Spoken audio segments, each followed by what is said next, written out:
bem-vindos a mais um episódio do nosso querido Sérios Cast. Esse lugar você já sabe que é um ambiente onde nós reunimos o maior número de pessoas possíveis que acredita que se nós tivermos inspiração, realmente o mundo pode avançar. E a nossa inspiração verdadeira e real aqui são as histórias que nós contamos, são as pessoas que nós convidamos, é a educação. Porque antes mesmo de aprender qualquer uma coisa que a gente vem aprender na vida, a gente se inspira em alguém. E hoje eu tô com uma pessoa especial, provavelmente você já conhece, tá aqui o nome dela. Mas antes de eu falar a respeito dela, eu queria fazer um convite para você. Não deixe de assistir os nossos episódios anteriores. Se você está nos ouvindo, sei lá, no Spotify ou qualquer outra plataforma de áudio, escuta também os nossos episódios, dá lá uma classificação, fala pra gente, o seu feedback é muito importante até para os próximos episódios que nós estamos planejando, os próximos convidados e tudo mais. Então não deixa de clicar no card e ver os últimos episódios. Nós tivemos a presença da Marcela, do Rafael Riema, do Thiago Sampaio, da Helena, do Pael, enfim, uma série de pessoas. Esse já é o 8º episódio, está incrível a nossa história, mas é isso, você faz parte disso. Então vamos ao que interessa, que é a nossa convidada de hoje. Eu vou deixar para apresentar, logo após apresentar o nome dela. Rafaela Santos, tudo bem, Rafa? Tudo bem. Seja muito bem-vinda ao nosso Sérios Cast. Eu vou falar um pouquinho sobre você, Rafa, mas eu queria depois que você se apresentasse um pouco mais para quem te conhece, para quem não conhece e tudo mais. A Rafa é nossa professora, ela dá aula aqui para o nosso primeiro ano, os anos iniciais, são alunos aí que estão na faixa etária dos 5, 6 anos. Se eu falar alguma coisa errada, você me corrige, Rafa. Ela é mãe do Pedro Henrique, de 11 anos, da Mariana. Não parece, mas é uma mulher incrível. E é de fato incrível, sim, né? Que não parece. Eu ia falar sobre a idade dela e me embananei. Mas é sobre isso. Ela tem formação em pedagogia, educação física, é mestrada, tem um monte de coisa. Enfim, Rafa, fala quem é você e se apresenta um pouquinho ao pessoal. Sim, então vamos lá, gente. Meu nome é Rafaela, né? Rafaela Santos Rios, tenho 42 anos, casada, muito bem casada, mãe de 2 filhos. São crias dos Sérios, né? Estão aqui desde 2 anos. Os meus filhos não conhecem outra escola, eles são pequenininhos, desde pequenininhos estão aqui. E realmente tem uma caminhada muito grande, né? Dentro da área da educação. Esse mês eu estou fazendo 25 anos de sala de aula. Então, é assim um tempinho bem considerável, né? Diante dos tempos atuais. E estamos aí, a cada dia tentando avançar, né? Porque a gente não pode parar de estudar, procurar aí as melhores formas para estar passando a educação para os nossos pequenos, que também estão cada vez mais evoluídos. Então, a gente tem que procurar a melhor forma de chamar a atenção deles para os dias atuais, para os conteúdos que a gente precisa trabalhar com esses pequenos. Uau, é isso. 25 anos não é do dia para a noite, né? É muita coisa. E por que educação? Por que ir para esse nicho? Por que trabalhar com isso? O que movimentou a Rafaela chegar hoje como professora, essa estrada e tudo mais? Então, eu venho de uma família assim. A minha mãe tinha uma veiazinha na educação, mas foi para outro concurso. E a minha tia sempre foi minha inspiração. Ela sempre foi professora, diretora de escola, e eu vivia dentro desse meio, né? Eu sempre estudei na escola que ela era diretora, então eu via assim, a admiração das pessoas por ela, o carinho, e eu gostava disso. Então eu cresci nesse ambiente escolar, né? E a gente sabe que o professor trabalha na escola e trabalha em casa, então eu acompanhava, eu era admiradora, né? Desse trabalho que ela fazia. E quando, nos anos atrás que eu me formei, ou a gente ia para administração ou era o magistério. Então, naquele tempo, a gente tinha na cabeça assim, homens vai para administração e mulheres magistério. Que, no entanto, quando chegava no magistério, as turmas de magistério, que ele não existe hoje, né, tudo virou pedagogia, eram pouquíssimos homens, né, eles quase não partiam para o magistério. E a administração era a mesma coisa, assim, pouquíssimas mulheres. Depois isso foi se desmistificando. Então, eu tinha isso para mim, eu tenho que fazer magistério. Mas a minha família sempre deixou muito tranquila, é isso mesmo que você quer, e eu fui. Então, a gente estudava o dia inteiro, que o magistério era o dia inteiro, né? Era de 8 da manhã até 6 horas da tarde, a gente almoçava na escola. Então, era uma base, assim, muito puxada, né? E como eu era muito nova, eu sofria um pouquinho, porque, além de tudo, eu ainda queria fazer minhas coisas de adolescente, pré-adolescente. Mas fui tomando gosto, sempre foi o que eu quis, assim, eu me identificava e fui amadurecendo, né, nesse sentido, mas foi uma coisa que eu sempre gostei, não me via em outro lugar. Teve uma fase da minha vida que eu fiquei assim um pouquinho, eram muitas matérias, então eu fiquei um pouquinho em dúvida e falei assim, não vou fazer isso. Aí minha família sentou e falou, você quer tentar outra coisa? Aí quando eu comecei a pesquisar e vi a questão da administração, contabilidade, eu falei, não quero. Aí continuei, porque até então o magistério era meu ensino médio. Eu não tinha um leque muito extenso. E aí eu continuei e fui amadurecendo, eu acho que era isso que faltava, essa maturidade. E aí as coisas foram se tornando diferentes. E eu fui entendendo o que realmente eu precisava, aquela responsabilidade de chegar em casa, de estudar, que eu, né, ir se aperfeiçoando. Quando eu terminei o terceiro ano, eu tinha certeza do que eu queria. Mas aí foi outro baque, né? E agora, a faculdade, para onde eu vou? Como é que vai ser? E aí eu fiz matemática, fiz educação física e pedagogia. E eu esqueci de matemática. Não, eu digo assim, a minha escolha para a faculdade. Tá, sim. Mas aí, como eu já tinha essa responsabilidade enorme do magistério, eu falei, eu vou para educação física. E aí fiz a educação física, amei, é um curso maravilhoso, assim, muito bacana, até na questão da anatomia, para você, né, se conhecer e tal.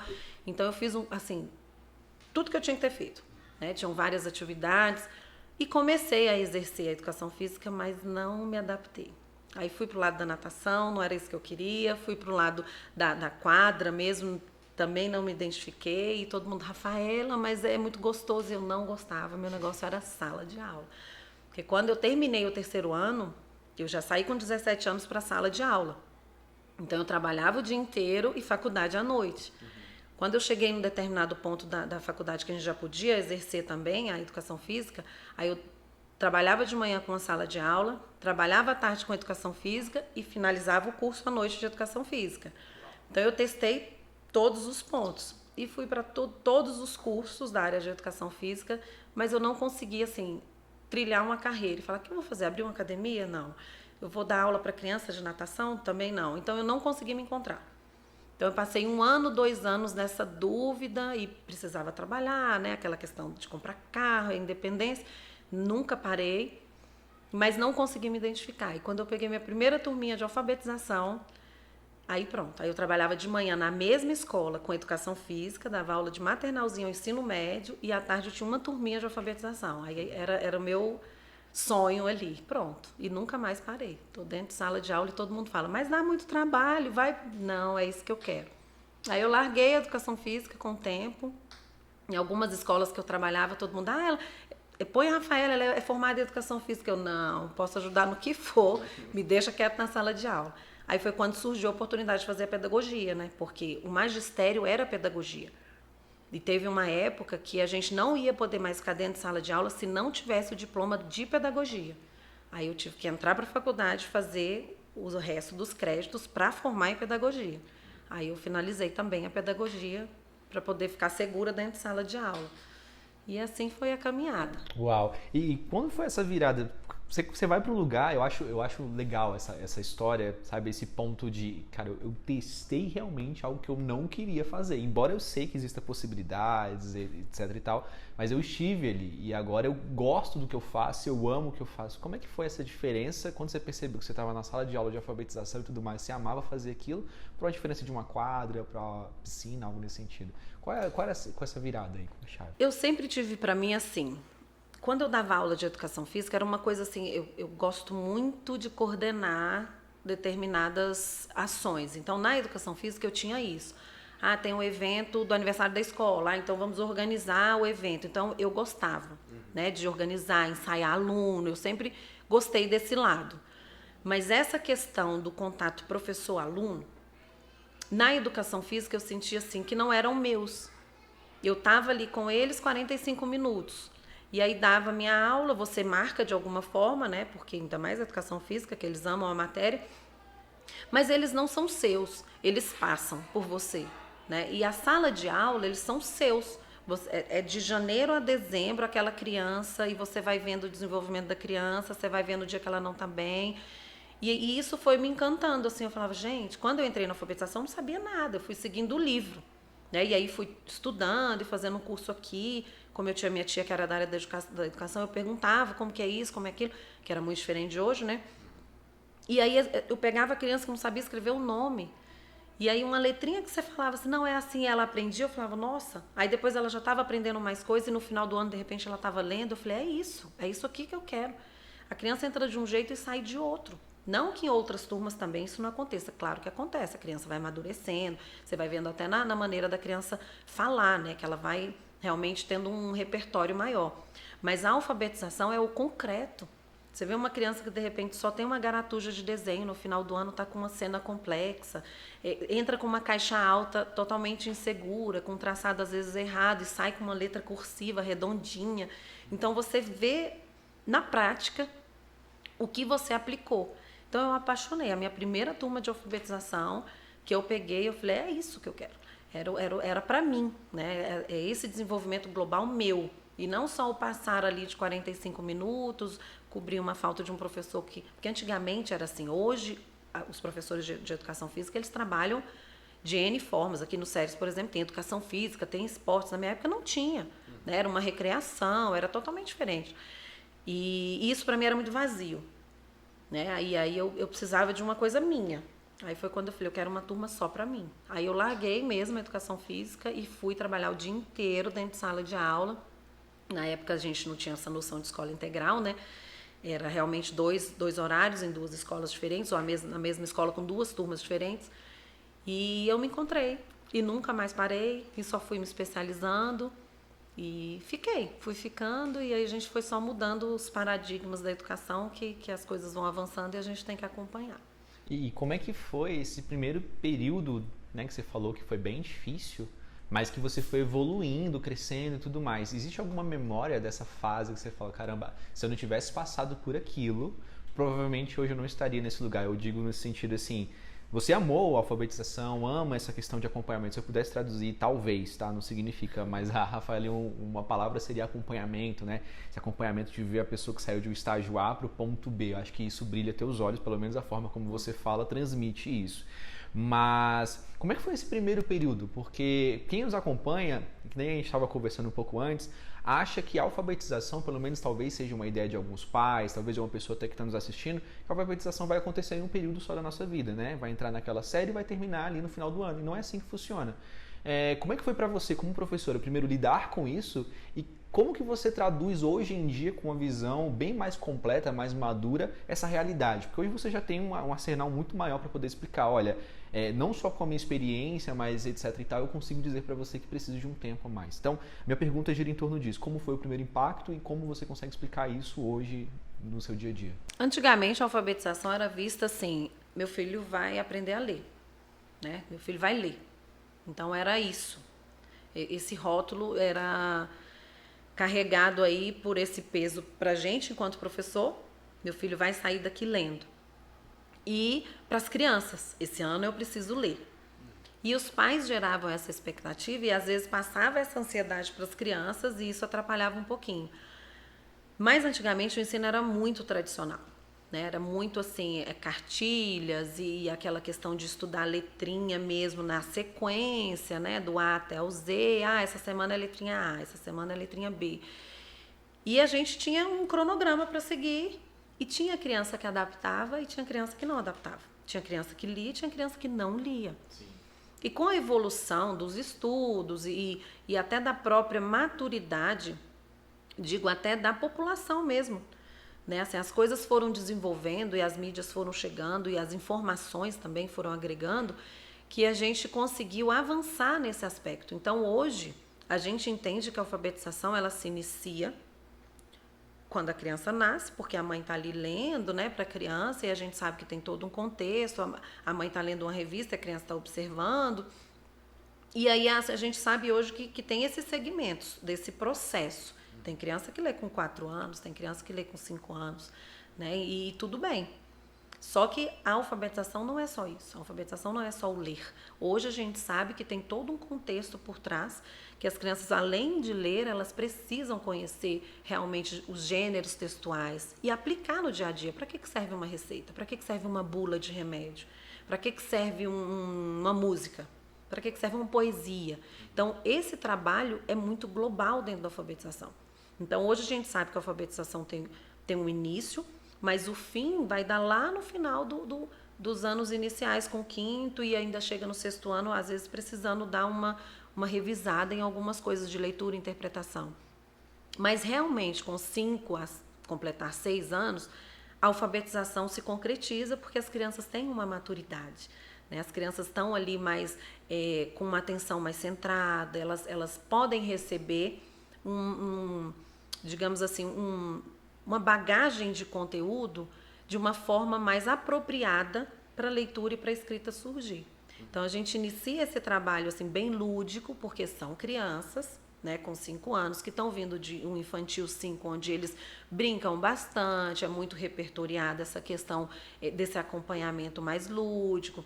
Então a gente faz esse processo passando para o primeiro ano de uma forma mais tranquila.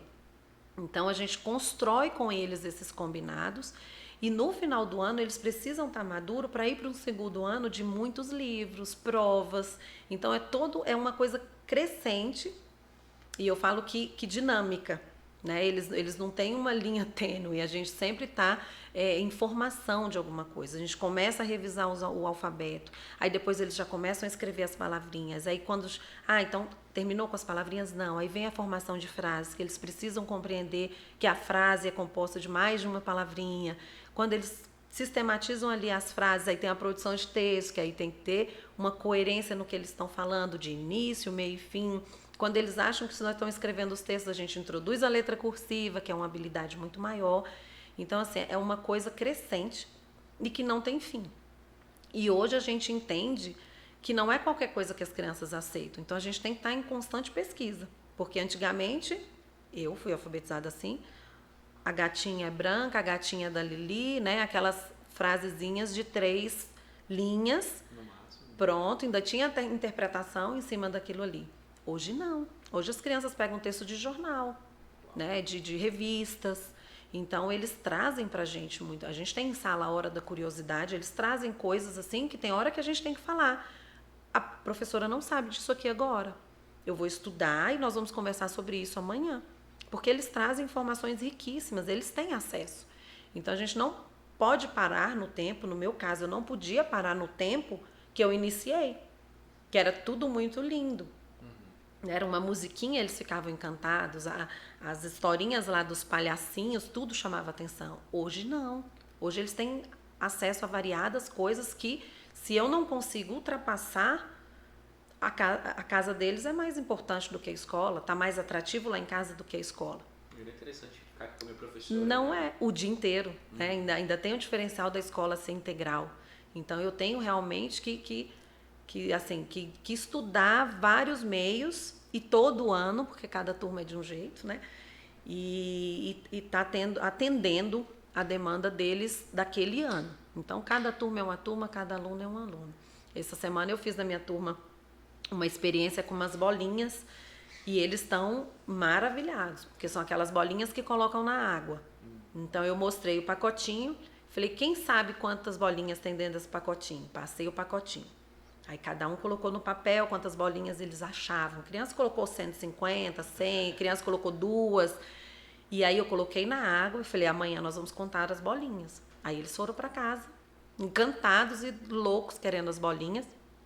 E aí no outro dia a gente chegou, contou as bolinhas e nós fizemos a estimativa de quem mais se aproximou, quem acertou, né, ou quem passou muito longe.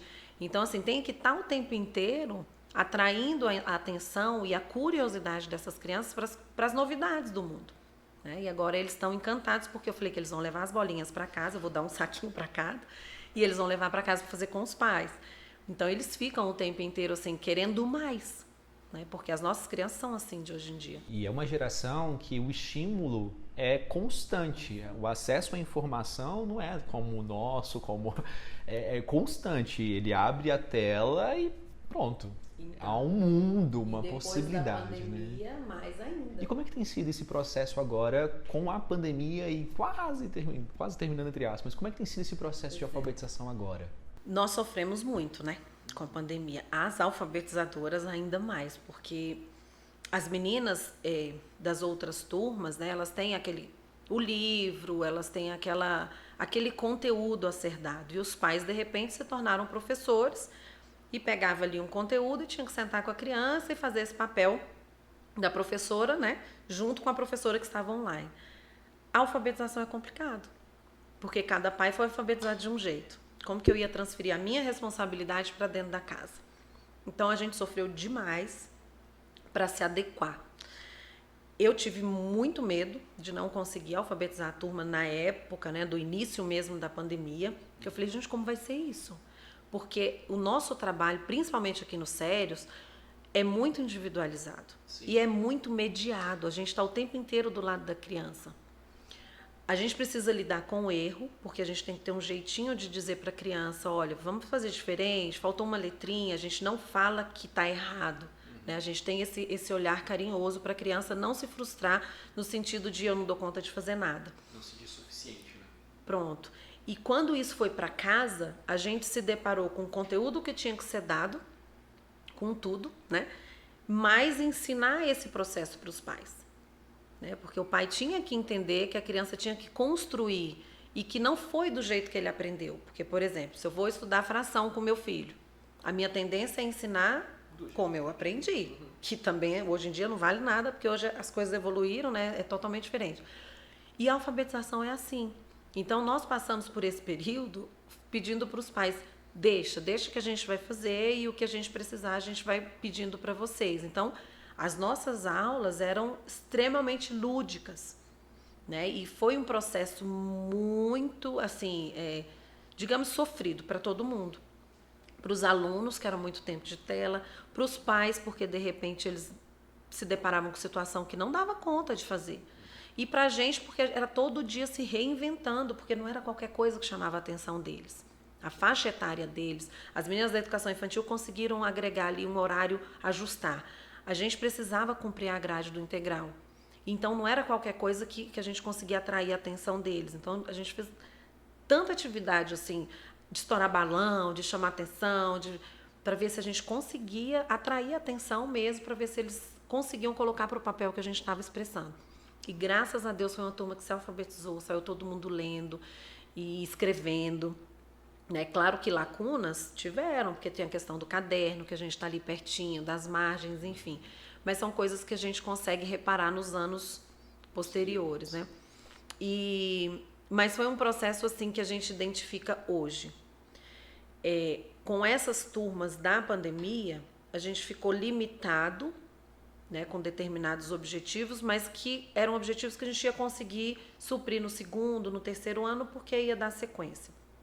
Com essas turmas de agora, nós temos esse contato com eles, e agora com essa diminuição do espaçamento, né? Agora tirando a máscara, mais ainda, porque a gente pode se aproximar. Uhum.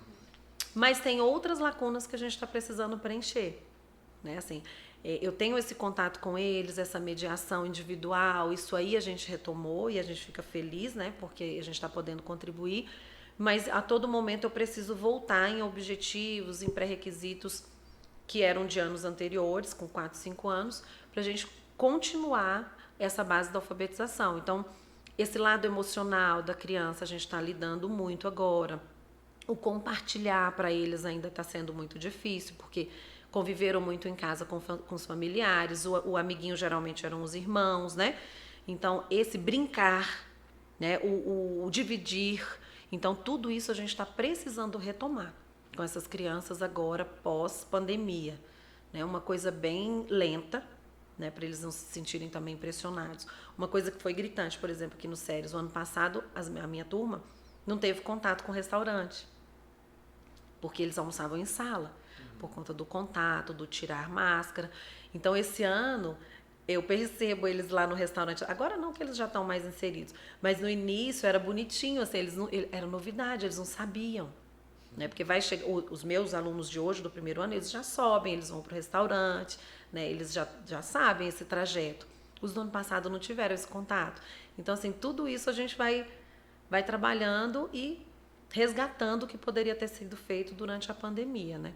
E a gente estava falando sobre essa questão da personalização dos séries, você me falou que, justamente, dentro de uma sala, cada pessoa é a pessoa, cada aluno é um aluno. E como é que funciona isso na prática, né? Como é que é essa questão da alfabetização? Porque existe um progresso em todos os níveis. Todo mundo, o objetivo é que aquela turma ela avance, que todo mundo seja aprovado.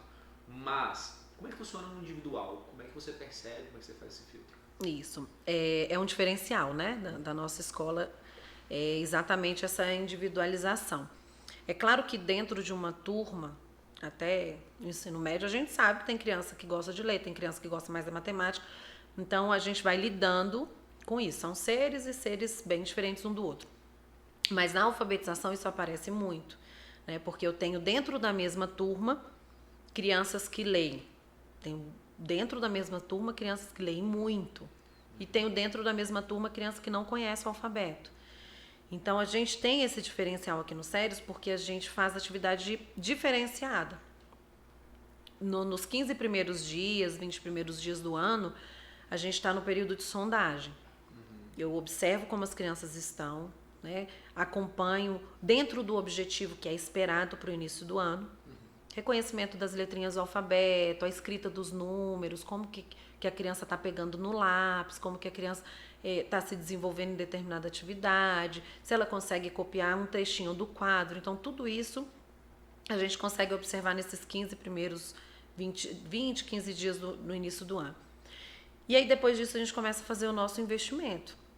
Tem criança que, às vezes, chega, não sabe os nomes da letrinha. Com 15 dias, ela desperta e com o estímulo que é dado, ela já avança. Então, aí a gente não preocupa tanto. Mas chega um momento que a gente fala assim, não, a criança tinha que estar aqui, né, nesse nível. E a criança ainda está um pouquinho aquém ou além. Aí a gente começa a fazer as atividades diferenciadas na sala, sem que elas percebam. Elas fazem a mesma atividade com comandos diferentes. Então, a criança que está lendo, a gente coloca leia, né, o trecho abaixo e sozinha, com autonomia. As crianças que não estão lendo, a gente coloca leia com a ajuda de um adulto ou peça para um adulto ler para você. Então, a gente faz essa diferenciação de comando. Na escrita, a mesma coisa. Quando eu preciso que a criança expresse, né, do jeitinho dela, o que ela tem para dizer, eu coloco escreva do seu jeito, porque aí o pai já sabe que ele não vai interferir. E as outras crianças que já estão alfabéticas, a gente coloca escreva e cita o que quer que ele escreva, porque aí a criança já é capaz de receber a mediação. Isso é muito complicado também, né? A criança aceitar o erro, né? Porque as crianças não gostam. Sim. Né, por exemplo, que apareça o erro. Foi uma dificuldade que eu tive muito grande na pandemia. Que quando a gente vem para a escola, eles voltam para casa contando que foi bom. Hoje eu fiz isso, a prof fez isso, me deu um recado na agenda. E em casa, com a pandemia, os erros apareceram. A mãe viu que, de repente, a letrinha não estava boa. A mãe viu que eu escrevi a palavrinha bola e deixei o A de fora. E elas ficaram nervosas, porque a mãe começou a fazer o meu papel. Na escola, é todo um trabalho. Olha, esse ano vocês vão errar, eu vou precisar apagar o caderno e tá tudo bem, vocês estão aqui para aprender. Então, todos os dias a gente fala isso, de uma forma leve. A professora se torna uma espécie de escudo, né? Exatamente. Interferir nesse processo.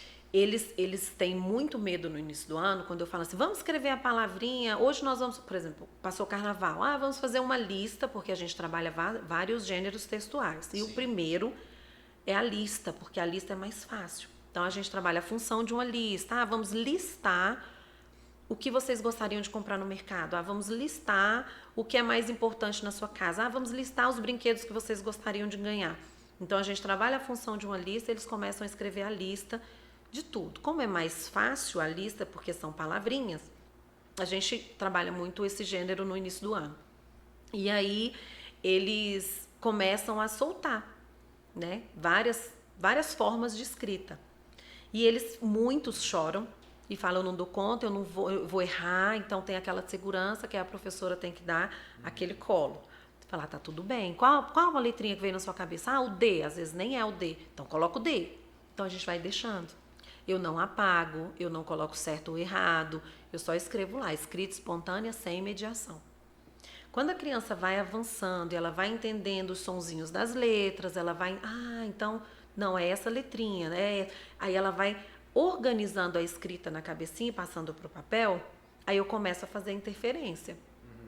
Então, aqui no Sérios a gente faz muito isso, a criança vai construindo do jeitinho que ela acha que é, e a gente precisa ter essa maturidade de saber quando interferir. Porque o apagar para ele soa como uma agressividade. Está apagando a minha tarefa, muita criança não gosta. Então, eu nunca apago. Se você pegar um caderno meu da alfabetização, ele não está apagado. a escrita da criança permanece, eu faço a correção na frente. Igual uma cruzadinha. Sim. Onde a criança esqueceu uma letrinha ou colocou uma letrinha trocada, eu faço um tracinho. Aí ali ele sabe que ele precisa repensar sobre a escrita. Então ele escreveu bola, B-L-U-A. Aí eu pego e falo, olha só, muito legal a sua escrita, mas vamos pensar aqui. Aí eu coloco o B, o tracinho, o L e o A. Aí ele vai, olha o sonzinho, bo, ele... depois do B tem o O. Tudo bem, vai fazer na escrita da professora agora. Aí ele acrescenta o O, mas a dele tá lá. Então ele é muito respeitado nesse processo de alfabetização. Quando eles estão alfabéticos, que eles já estão seguros, aí flui, porque eles começam a me questionar. Vassoura é com 2 S's? A autonomia começa a ser cada vez maior ao ponto de ele começar a fazer as perguntas. E eles entendem que aí o erro faz parte. Aí eles às vezes escrevem com S, aí sim eu posso interferir. Falar, vamos pensar que se eu ficar com S só entre 2 vogais, vai fazer o som de que? De Z. Aí eles apagam e arrumam. Então isso é a maturidade. E que a professora tem que ter esse feeling. E que o aconteceu na pandemia era isso. Os pais, às vezes, não são obrigados a saber e entraram em conflito com os filhos. Então, vários atendimentos na pandemia se deu por isso. Porque eu tinha que falar assim, deixa que esse papel é o meu, não vai se desgastar a relação mãe e filho ou pai e filho. A alfabetização se deu para o pai e para a criança, né? Exatamente. Porque o pai, literalmente, como você falou diversas vezes, é acostumado, foi educado de uma maneira, foi alfabetizado de uma maneira, ele fala, não, é formatado, eu aprendi assim, meu filho vai aprender dessa maneira. Exato. E até desconstruir, né, demora um pouco. Mas aí, como é esse resultado a partir de agora, quando a criança ela começa a ficar autônoma ao ponto de fazer essas perguntas para você? Que tipo de sentimento gera na Rafa e que tipo de passo você quer dar com aquela criança a partir de agora? Então, assim, quando eles começam a despertar isso, né, quando uma criança, às vezes as mães falam assim, mas ele está escrevendo palhaço com 2 S. Eu falo, lindo, porque pra gente é o que a gente queria alcançar. A criança já está tendo essa consciência fonológica. A criança já está parando para pensar em que som vai usar, qual é a letrinha naquele momento. E é muito difícil, o nosso português é muito complicado. Por que palhaço não pode ser escrito com 2 S? É muito difícil colocar isso na cabecinha deles. Mas quando eles chegam nessa função, nessa consciência, a gente fica feliz e tranquila, que fala assim, pronto, essa criança vai, né? Essa criança já está pronta para receber. Só que não é só isso, porque aí a gente começa nesse sistema que eu te falei, a introdução de frases, que aí eles tendem a escrever as palavras todas juntas, a gente tem que explicar, fechou a boquinha, é o espaço para a nova palavrinha, porque senão ninguém vai entender. Sistematizou ali a frase, a gente vai para a produção de texto. E a produção de texto, ela não é tão simples como a gente acha. 3 frases eu fiz uma produção. Não, porque a criança depois ela tem que ser capaz de ler e interpretar. Porque o nosso objetivo é que ela pegue um livro, não precisa ser um livro muito extenso, mas e saiba o que ela leu. Aí eu li um livro de 10 páginas e depois falo, o que você entendeu do livro? Eu entendi isso, isso e isso. Então a gente tem criança que tem essa consciência, tem criança que não. Então o nosso objetivo é esse, né? Repertoriar essa produção de leitura e de escrita a ponto que a criança saia lendo, escrevendo, interpretando, praticando a letra cursiva, que muitas pessoas questionam, né? O porquê de letra cursiva nos tempos atuais, se tudo agora é computadorizado. A criança já vai para o teclado e vai digitar. Mas aí a gente explica para os pais que a letra cursiva, embora você nunca tenha parado para pensar, ela é mais fácil. Não agora, que eles não têm essa maturidade, porque agora eles precisam pensar na produção de palavras, frases e texto. E a letra cursiva entra habilidade motora muito extensa, porque eles precisam pensar no traçado da letra que eu vou fazer para juntar com a outra letrinha, mais a ideia que eu quero escrever. Então é muita coisa.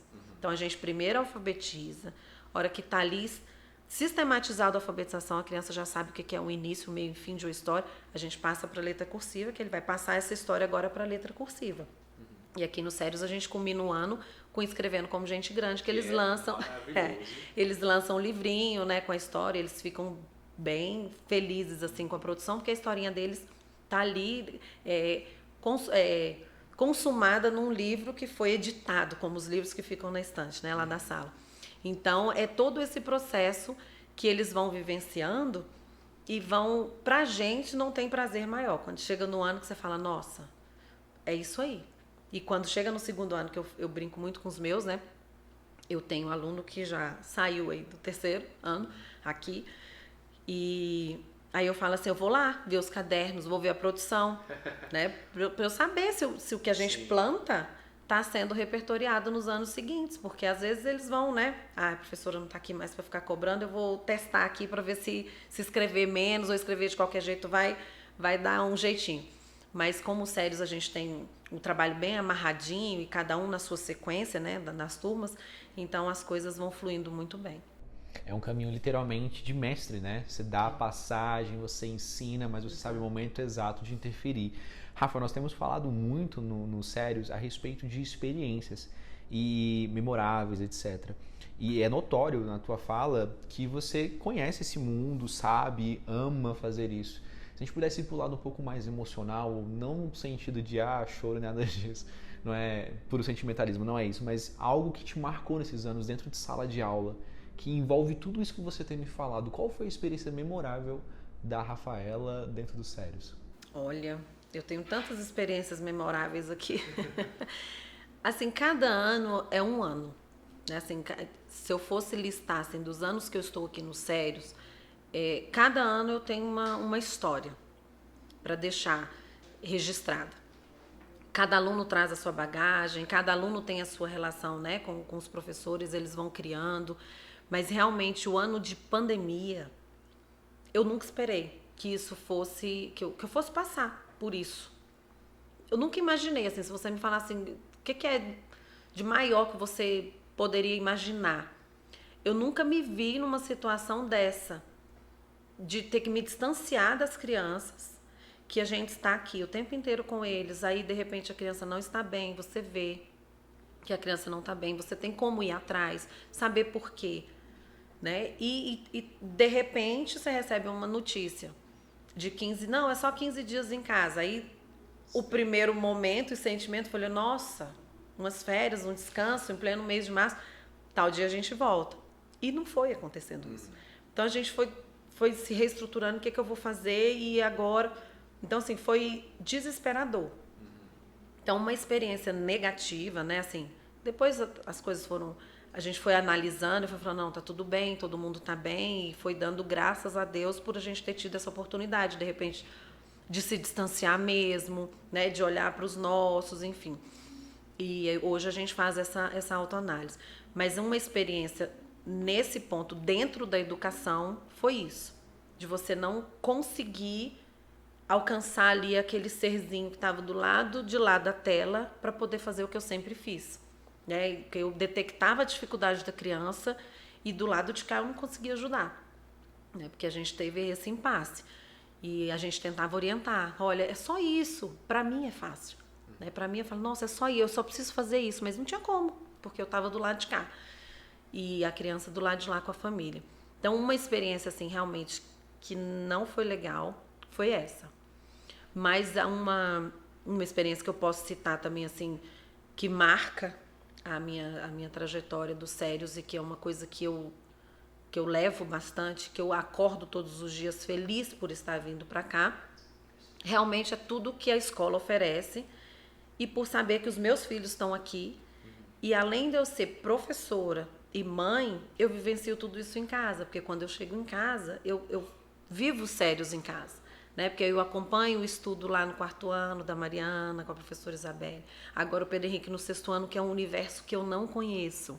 Né? Então, assim, o tempo inteiro eu estou revivendo isso. Nossa, então é isso. Aí, de repente, uma plataforma nova. E eu falo, gente, é muito além do que a gente imagina. Então, eu cresço muito com eles. Porque, como diz os meus filhos, eu só entendo até o 1º ano. Que eles falam isso para mim, mãe, você não sabe de nada, você só dá aula para o 1º ano. E eu falo, é mesmo? Porque aí quando as provas vão acontecendo, eu falo, meu Deus do céu, como que é? Porque meu universo realmente é ali, né, até o 1º ano. E agora, quando o meu maior foi para o 6º ano, eu falei, agora que eu não entendo nada mesmo, porque aí tem prova toda semana e aí eu tenho que reviver todos os Sérios lá dentro de casa. Então, essas experiências memoráveis é 24 horas na minha cabeça. É o vôlei que eles amam, é o futebol que ele não desgruda, né? O meu maior. Então, é o Sérios o tempo inteiro, assim. É o que eu falei. Os meus filhos não conhecem outras escolas. A vida deles sempre foi os sérios. Então a minha também se tornou. Porque quando era só eu, a gente ia para uma escola, ia para outra, era só minha vida. Quando envolve os filhos, você vive aquilo ali. Né? Além da sua sala de aula, que você está ali, porque a alfabetização você tem que amar, né? E muito, porque não é um trabalho fácil.